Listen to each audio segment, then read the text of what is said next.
Soyons 100% honnêtes, et je pense que tous les passionnés de BMW seront d'accord avec moi, la dernière vraie M5, c'est pas la dernière vraie M5. La dernière vraie M5, c'est ça, la BMW M5 CS. Tout ce qui sort après, c'est devenu hybride, c'est devenu lourd, c'est devenu moins beau, même si c'est subjectif. C'est devenu, je suis désolé, mais cette nouvelle BMW M5 là, qui reprend grosso modo l'architecture du BMW XM avec son V8 4 litres 4 biturbo, hybride, etc. Là, les voitures modernes m'ont perdu. Pour moi, c'est le truc de trop. Et limite, ça m'a fait mal au cœur quand j'ai vu cette voiture sortir. Je me suis dit, ah ça y est, là, c'est vraiment la fin, quoi. Ils nous ont perdus. Sûrement que j'essaierai la nouvelle BMW M5, sûrement que je me dirais que c'est bien, sûrement que je me dirais que c'est bien, mais en fait, c'est un peu ça le problème. Pour moi, la dernière M5, c'est ça, la dernière M5 CS. Et je vais vous la présenter aujourd'hui rapidement. Petit essai rapide en mode discussion comme d'habitude avec moi. Et on va en parler sur piste, on va en parler sur route. La M5 CS, c'est le chant du cygne de cette génération de BMW M5 avec une version limitée, avec une version plus affûtée. Alors, est-ce que ça a du sens d'avoir une version affûtée d'une voiture qui pèse 2 tonnes, 5 mètres, 4 roues motrices? Bon, si on veut vraiment répondre à la question, non. Mais pour celui qui veut se faire plaisir avec une voiture exclusive, performante et qui représente quand même le summum de la gamme série 5 de BMW, qui est une lignée de voitures absolument exceptionnelles chez le constructeur bavarois, M5 E28, M5 E39, M5 E60, M5 F90, ces voitures qui ont défrayé la chronique au fur et à mesure des années selon les générations. Pour moi, c'est elle vraiment la dernière, la CS. Donc ce que je vais faire dans cette vidéo, c'est vous la présenter en détail. On va partir faire un tour sur la piste avec, l'essayer en mode normal, l'essayer en MX Drive, l'essayer en propulsion, avec évidemment un exercice de la piste qui n'est pas le plus adapté. Mais bon, avec 635 chevaux, plus de 750 Nm de couple, il vaut mieux un circuit pour pouvoir exploiter à fond la voiture. Et là, c'est exactement ce qu'on va faire. Je vous la montre en détail, mais bien sûr, abonnez-vous à cette chaîne YouTube pour retrouver régulièrement des essais sur ma chaîne de voitures rares et exclusives. Je vous l'ai déjà dit dans plusieurs vidéos dernièrement, je ne vais pas en faire énormément des voitures modernes désormais, ça a commencé à me saouler un petit peu. Mais une M5 CS, vous serez tous d'accord avec moi pour dire que c'est assez exceptionnel.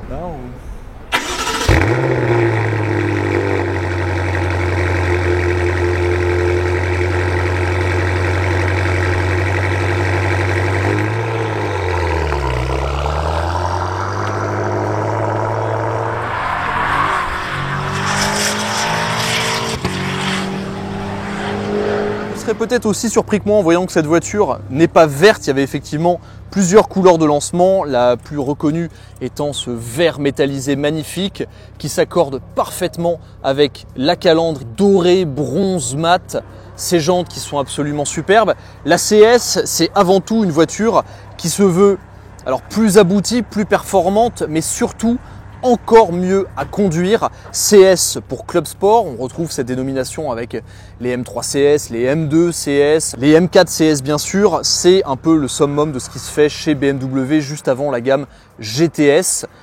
M5 CS, c'est la première du nom, il n'y en a jamais eu avant. Et la grosse particularité de cette voiture, c'est la cure d'allègement qu'elle a subie, vu qu'on a 75 kg de moins par rapport à une BMW M5 compétition. Alors, comment est-ce qu'on a été chercher ces 75 kg? L'une des premières grosses évolutions, ce sont les disques carbone céramique qui enlèvent au total plus de 20 kg. On a beaucoup d'éléments en carbone sur la voiture. Ça, c'est du carbone. Ça, c'est du plastique. Ça, c'est du plastique aussi. Et on voit encore le badge M5 CS là avec cette couleur dorée magnifique. Rétroviseur carbone, toit carbone, malle arrière en plastique.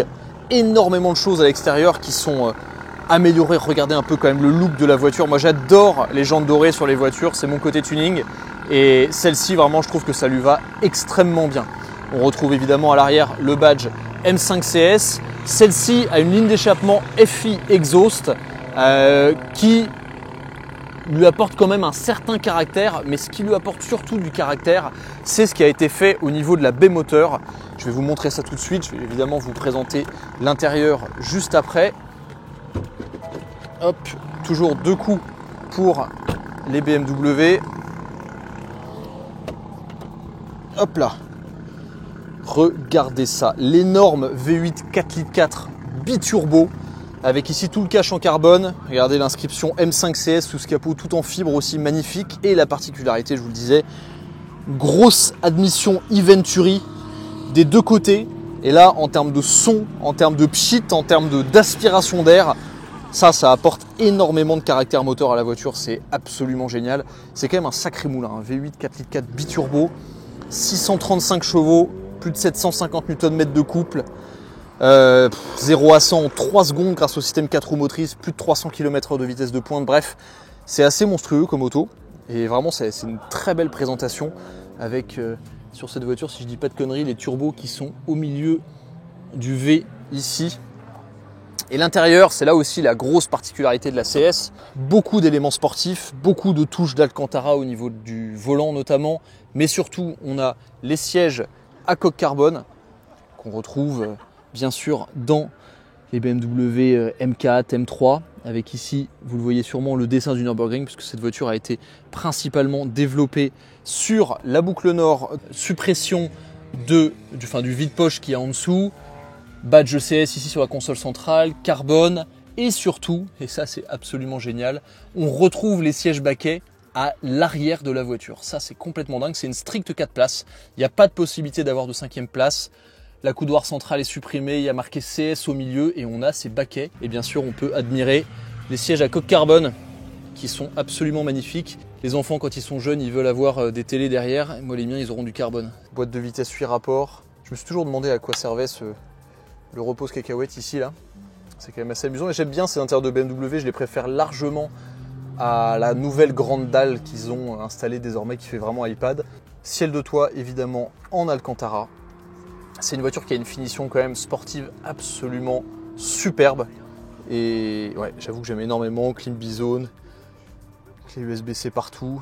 Alors c'est vraiment canon comme caisse. Alors j'ai configuré 2 modes de conduite. Le premier dans lequel on va commencer ce petit tour de circuit qui est le mode M1. Vous savez, il y a les 2 petits modes ici, M1 et M2, qu'on peut complètement configurer. Mode M1, c'est très simple. C'est tout en Sport Plus, donc direction, châssis, boîte de vitesse, etc. etc. L'ESP est laissé en mode MDM, donc c'est un mode un peu permissif, c'est ESP à moitié off. Et surtout, j'ai laissé la voiture en 4 roues motrices sport pour, dans un premier temps, voir un petit peu comment ça se comporte. Et ensuite, j'ai configuré le M2 en propulsion complètement pour vous montrer à quel point, en fait, la prouesse technique de cette voiture, c'est à quel point elle donne confiance au pilote et à quel point elle est vraiment très très bien mise au point. Alors on est sur un circuit qui n'est pas très adapté à cette voiture, c'est un circuit très sinueux avec beaucoup de zones de freinage assez dures. La voiture fait, alors même si elle a ses 75 kg de moins, quand même 2 tonnes, donc voilà, c'est pas exactement adapté. En revanche, là déjà dès les premiers tours de roue, les choses qu'on entend, c'est le moteur, l'admission e-Venturi, alors qu'on entend vraiment très très bien lorsqu'on a les fenêtres ouvertes. Voilà. Et là, ça c'est ça qui me fascine avec la CS, c'est la façon dont la voiture pivote alors qu'on n'a pas de roue arrière directrice. Mais c'est une voiture en fait qui, malgré le poids et le gabarit, a un comportement qui est tellement lisible, c'est absolument dingue.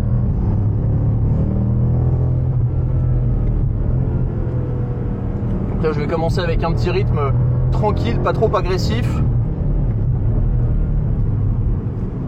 Les 2 premières choses qui me frappent dans la voiture, c'est évidemment la puissance, parce que dire qu'il y en a trop, je ne sais pas si ça a du sens, mais ce qui est certain, c'est qu'il y en a énormément et on n'en manque jamais. Mais la deuxième chose, c'est la direction. Elle est légère, cette direction, elle est précise, elle est transparente. Je sais exactement ce que fait le train avant. Et ça, sur une voiture de 2 tonnes, c'est quand même assez dingue. Les freins carbone céramique sont pas de trop. Tiens, là encore, j'arrive sur les freins, la voiture pivote. Mais quand je dis qu'elle pivote, on a le train avant qui ne montre pas une once de sous-virage et le train arrière qui vient s'enrouler autour de la voiture. Ouais, même à l'accélération, il y a tout qui aimerait s'enrouler autour de la voiture, mais ça c'est normal. Voilà, ouais, je suis déjà à 170 km/h, j'ai à peine appuyé. Alors il y a une chose que je vais préserver, c'est évidemment le freinage. Parce que même si on a des carbones céramiques, au bout d'un moment, la physique se charge de vous rappeler que c'est une voiture qui fait 2 tonnes.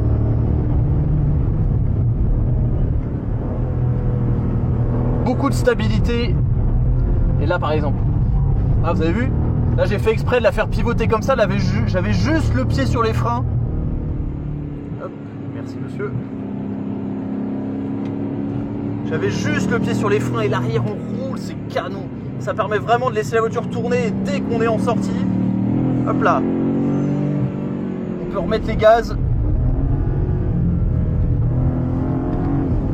Il y a tellement de couples au milieu du régime qu'il n'y a même pas vraiment besoin de rétrograder.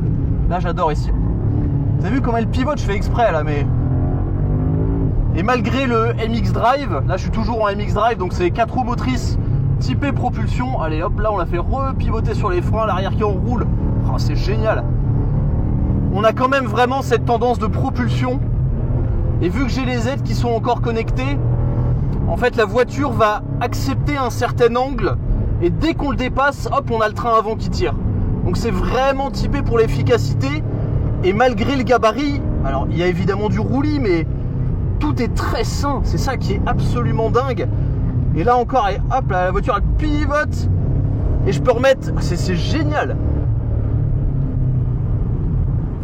Honnêtement, c'est absolument bluffant pour une voiture de ce gabarit.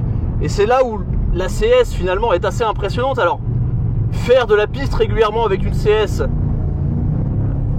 ça n'a pas vraiment d'intérêt, très honnêtement. En revanche, la voiture peut largement le faire. Et surtout, ça vous donne une idée d'à quel point c'est sain et fun sur route. Allez, piétole. Ça marche. J'anticipe les freinages volontairement, évidemment, pour préserver les pneus, etc. Mais c'est une voiture, honnêtement, c'est une voiture. La vraie prouesse de cette bagnole, c'est la façon dont elle masque son poids. C'est absolument fou. Et là, hop, on l'a fait tourner. J'adore la façon dont ça se roule. Et lorsqu'on est sur la sortie de virage, on sent cet arrière qui tasse la voiture.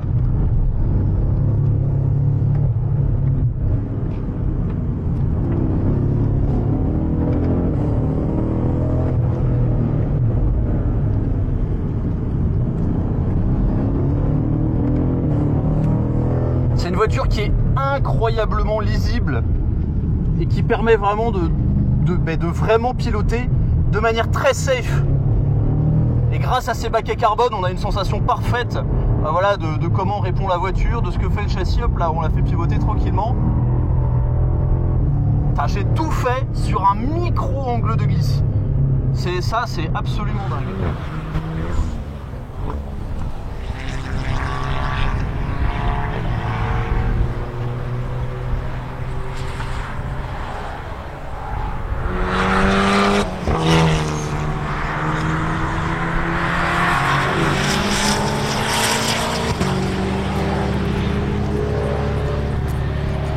C'est une voiture qui est joueuse, qui est facile, qui est même fine à mener et qui permet vraiment de comprendre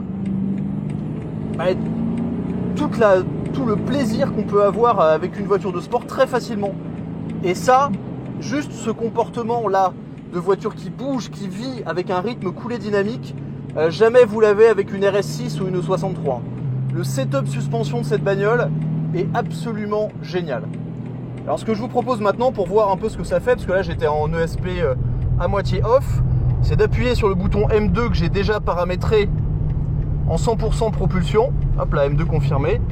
Voilà, donc là, le train arrière est complètement débrayé. Enfin, le train avant, pardon, est complètement débrayé. On a une voiture qui est 100% propulsion, two-wheel drive comme vous pouvez le voir ici. Et là, je vais pouvoir... Alors, on n'a pas le droit de faire de drift, donc je ne vais pas en faire. Par contre, je vais pouvoir vous montrer à quel point ça pivote encore plus. Bon bah voilà, c'est la démonstration faite. C'est immédiat. Bon, j'ai à peine effleuré l'accélérateur, les pneus sont partis en fumée. L'idée c'est évidemment de les garder en entier. Ouais bon là c'est une machine. Là vraiment je suis tout tranquille. J'appuie à peine J'appuie à peine et la voiture, elle veut faire qu'une chose, c'est mettre le feu au train arrière là.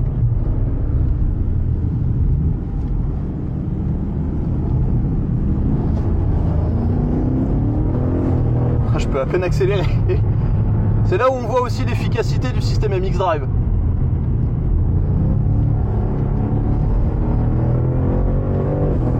Franchement, je peux pas mettre plus de la moitié de la pédale d'accélérateur. C'est pas possible. Sinon, ça part en fumée immédiatement. Donc, je vais rester à un rapport plus haut. Oh là.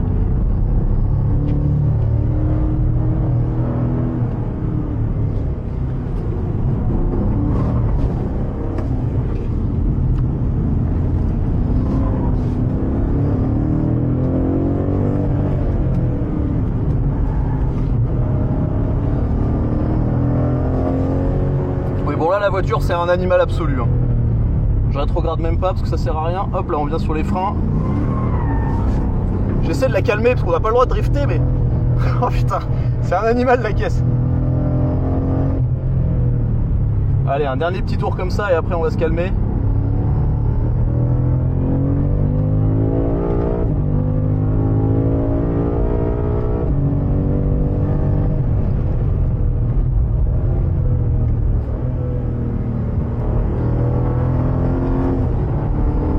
Pour le coup, en propulsion, ça demande à être sur des œufs. Hein. Faut vraiment être très tranquille. Parce qu'autrement, on peut vraiment être surpris.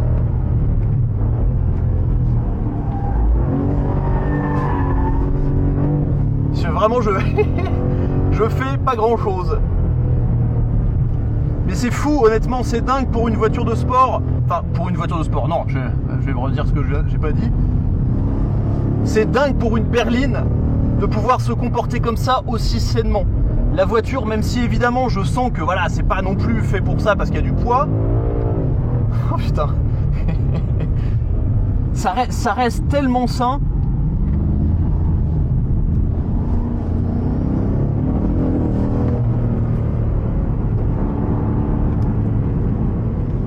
Là je remets du volant, elle pivote. Et là je suis sur un... En fait la voiture vraiment je pense que je pourrais faire tout le circuit en travers. Vraiment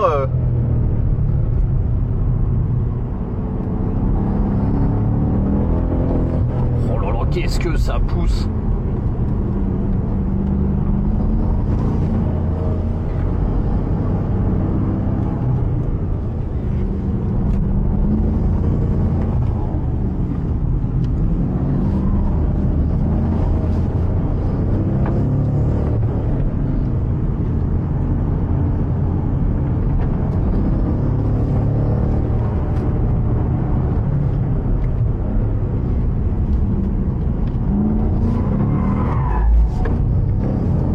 C'est tout le temps, c'est tout le temps, c'est à fond. C'est fou comme cette voiture a plusieurs visages. Ça va Quentin Ouais, ça va très bien. C'est parfait. Alors 4 visages avec le visage liquéfié de Quentin à côté. Qui se dit mes pneus, mes trains, la voiture. C'est fait pour. Non, évidemment. Je vais la remettre en mode 4 roues motrices pour revenir sur un truc un peu plus sage. De toute façon on va faire un petit tour de décélération pour bien faire refroidir tout ça. Mais c'est une bagnole qui est honnêtement extrêmement étonnante parce que sur la route vous avez cette berline confortable, toujours sportive quand même, de par son look, de par sa finition intérieure, de par évidemment ses performances et son châssis quand même plus agressif qu'une M5 compétition normale qui est assez bateau. Là on a une voiture qui est même sympa à conduire sur la route, voire très sympa, parce que voilà, c'est le savoir-faire BMW M, une édition très rare de la BMW M5 qui est quand même un modèle absolument mythique. Et sur piste, ça je pense, pour le coup là la piste n'est pas adaptée donc j'y vais tranquille mais avec un rythme coulé dynamique, je m'éclate, c'est absolument génial. On sent qu'il faut, voilà, il faut maîtriser le monstre, mais une voiture qui reste très amicale et très facile dans la manière dont elle se comporte, c'est très lisible et c'est là où on voit en fait le travail de châssis qui est fait par les ingénieurs de BMW, c'est absolument dingue, absolument dingue. En visionnant cette vidéo avant de vous la publier, je me sens obligé de rajouter une petite voix off finale. Déjà pour vous dire que dans la vidéo, même si on a l'impression que j'exagère quant à ma surprise sur les qualités de cette M5 CS. En réalité, j'exagère pas. Cette voiture m'a réellement bluffé, je m'attendais pas à ce que ça soit aussi bien, et je pense que la meilleure manière de décrire son comportement sur piste, c'est... Dites-vous que berline rime avec ballerine. C'est la légèreté qu'on ressent au volant de cette voiture qui pourtant n'a pas du tout les caractéristiques d'une voiture de piste. C'est la fluidité, la facilité, l'efficacité avec laquelle la voiture arrive à se déplacer de virage en freinage, à freiner, à pivoter, à accélérer. Bon, c'est plus compliqué, surtout sur une petite piste comme ça, parce que vraiment la puissance est démentielle, et le couple aussi à mi-régime rend la voiture parfois un peu inexploitable, mais bon, c'est aussi ce qu'on aime. Mais sur piste, vraiment, j'ai été très très impressionné, et je me dis que sur une piste longue, avec des longs virages comme Spa-Francorchamps, le Castellet, et bien sûr le Nürburgring, cette voiture doit vraiment être très très impressionnante. Sur la route, je vais en reparler un petit peu parce que je l'ai quand même pas mal conduite sur la route, on a le sentiment d'être dans une voiture de sport parce que les suspensions plus fermes que celles dans une M5 normale se ressentent un peu, voilà, c'est un peu plus ferme sur une route un peu bosselée, une route secondaire, ça va suivre un peu la route, un peu comme, alors c'est une comparaison un peu à la con, mais dans une GT3 ou une GT3 RS, on a un peu cette sensation, même dans une Lotus par exemple, dans une voiture qui est assez affûtée avec pas mal de carrossage, on a cette sensation, et il y a un réglage châssis plus agressif sur cette voiture, donc on le sent, ça va suivre un peu la route, mais ça reste toujours très sain, c'est pas surprenant, et vraiment, je pense que c'est l'un des... Si vous avez des routes sympas à côté de chez vous, et l'argent pour vous permettre d'acheter cette voiture, c'est vraiment un choix extraordinaire, il faut vraiment l'essayer pour le comprendre, il n'y a pas d'autre manière de le dire, il faut la conduire, que ce soit sur route ou sur piste, pour comprendre à quel point cette voiture est aboutie. Donc je maintiens, même si pour l'instant je n'ai pas encore testé la nouvelle M5, pour l'instant, la dernière vraie M5, pour moi, c'est la M5 CS. Merci beaucoup à Galopin Automobile et à Quentin, que vous avez déjà vu dans la vidéo de la XKRS, pour la confiance, pour le prêt de cette voiture, qui est à vendre d'ailleurs chez lui. N'hésitez pas à aller regarder, l'annonce est en description. Merci d'avoir regardé, j'espère que ça vous a plu, et à la prochaine sur The Glove Driver.